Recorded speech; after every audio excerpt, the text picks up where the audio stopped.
Hello students, आज हम जिस टॉपिक पर बात करेंगे वो है अरब कल्चर के 6 सेमेस्टर के फर्स्ट पेपर से। टॉपिक है फातमी युग में सामाजिक एवं सांस्कृतिक स्तर। फातमी खिलाफत की स्थापना स्वयं ही सामाजिक उथल पुथल व धार्मिक रूढ़िवादी विचारों की पुनरावृत्ति थी, क्योंकि फातमी शिया मत के मानने वाले थे। फातमी खलीफाओं का जो सामाजिक स्तर था उसमें अल मेहंदी के उत्तराधिकारियों ने मिस्र में अपनी सांस्कृतिक विशेषता की छाप लगा दी थी। फातमी कालीन मिस्र पर ईरानी संस्कृति का पर्याप्त प्रभाव था। जीवन का उच्च स्तर। यद्यपि फातमियों का स्वर्णकाल चौथे खलीफा अल मुइज़ से प्रारंभ हुआ, किंतु फातमी संस्कृति 8वें खलीफा अल मुस्तनसिर के काल से ही परवान चढ़ी तथा हारून रशीद के बगदाद की भांति उसके काल में काहिरा भी एक सांस्कृतिक केंद्र बन गया था। इतिहासकार नासिर खुसरो ने, जो 1046 में मिस्र गया था, लिखा है कि खलीफा के महल में 30,000 व्यक्ति रहते थे, जिसमें 12,000 उसके सेवक थे, 1,000 सवार एवं पैदल रक्षक थे और दूसरे तरह के सेवक थे। नगर में दुकानदार निर्धारित मूल्य पर ही वस्तुओं का विक्रय करते थे, अन्यथा अधिक दाम लेने पर उनके गले में घंटी बांधकर तथा ऊंट पर बैठाकर सड़कों पर घुमाया जाता था। नगर में चोरों का नाम नहीं था, यहाँ तक कि जौहरी तथा रुपया बदलने वाले भी अपनी दुकानों में ताला नहीं लगाते थे। मिस्री खलीफाओं में अल मुस्तनसिर सबसे अधिक धनी खलीफा हुआ। उसे अपने पूर्वजों से करोड़ों की धनराशि मिली थी तथा उसने बहुत अधिक राजसी ठाट बाट से तथा आलस्यपूर्ण जीवन व्यतीत किया। खलीफा अजीज़ का वैभव। फातमी खलीफा अजीज़ जब अपने दीवान खाने में विराजमान होता था, उस समय उसकी मान मर्यादा तथा वैभव देखने योग्य थी। उसका दीवान खास उत्तम फर्श और मूल्यवान पर्दों से सुसज्जित था।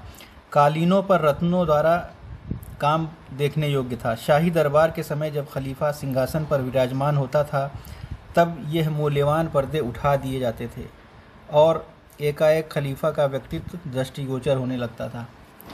जामे अल अज़हर विश्वविद्यालय की स्थापना। जामे अल अज़हर को जौहर ने शिया मत का धार्मिक केंद्र बना रखा था, परंतु इब्ने किल्लिस ने खलीफा अजीज़ को सलाह दी कि जामे अल अज़हर को एक शिया मत का केंद्र बनाने के अतिरिक्त उसे एक विश्वविद्यालय में परिवर्तित कर दिया जाए और वहाँ पर अनेकों प्रकार की विधाओं की शिक्षा दी जाए था। इब्ने किल्लिस के इस मत को खलीफा ने मान लिया तथा जामिया अल अज़हर को विश्वविद्यालय का रूप दिया गया और इस विश्वविद्यालय में प्रथम कुलपति का कार्य स्वयं इब्ने किल्लिस ने किया। अतिथि गृह का निर्माण। इसके अतिरिक्त खलीफा मुइज़ ने आने वाले अतिथियों के लिए एक बड़ा सा अतिथि गृह का निर्माण करवाया था, जिसमें अतिथियों की सुविधा हेतु स्नानागार तथा अन्य आवश्यक वस्तुओं की सुविधा थी। धार्मिक प्रचार।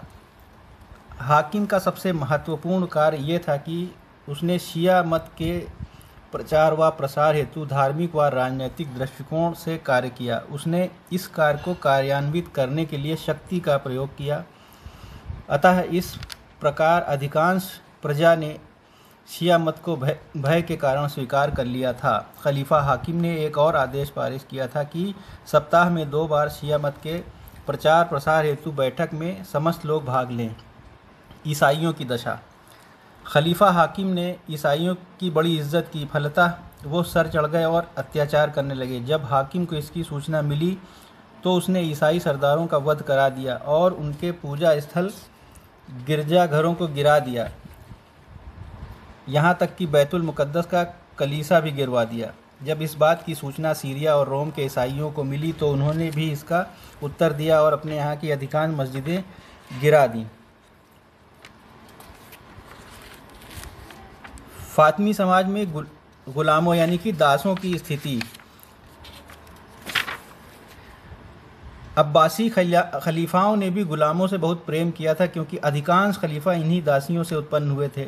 उदाहरण के तौर पर मामून रशीद की माँ एक ईरानी दासी थी, खलीफा मोहतसिम की माँ एक तुर्की दासी थी, मुतवक्किल की माँ एक रोमी दासी थी। इस प्रकार मुक्तदिर एवं एवं मुस्तकफ़ी की माँ भी एक रोमी दासी थीं। फ़ातिमी खलीफाओं में उदाहरण के तौर पर खलीफा मुस्तनसिर की माँ एक सूडानी दासी थी, जिन्हें एक यहूदी अबू सईद तस्तरी ने खलीफा ज़ाहिर की सेवा में उपहार में भेंट किया था। मुस्तनसिर के काल में सूडानी नस्ल के दासों की संख्या लगभग 50,000 थी। इतिहासकार नासिर खुसरो के अनुसार खलीफा मुस्तनसिर ने समुद्री खाड़ी पर एक महान दरबार लगाया था। उसमें सूडानी अमीरों की संख्या 30,000 थी, जिन्हें दासों की भांति खरीदा गया था। लगभग इतनी ही संख्या में अन्य सूडानी दास थे। मिस्र के गवर्नरों और शासकों ने गुलामों से सेना के कार्य भी संपन्न कराए। वह उनके विश्वास पात्र सिपाही थे। सेना में सूडानी एवं तुर्कों की अपेक्षा रोमी गुलाम अधिक मात्रा में थे।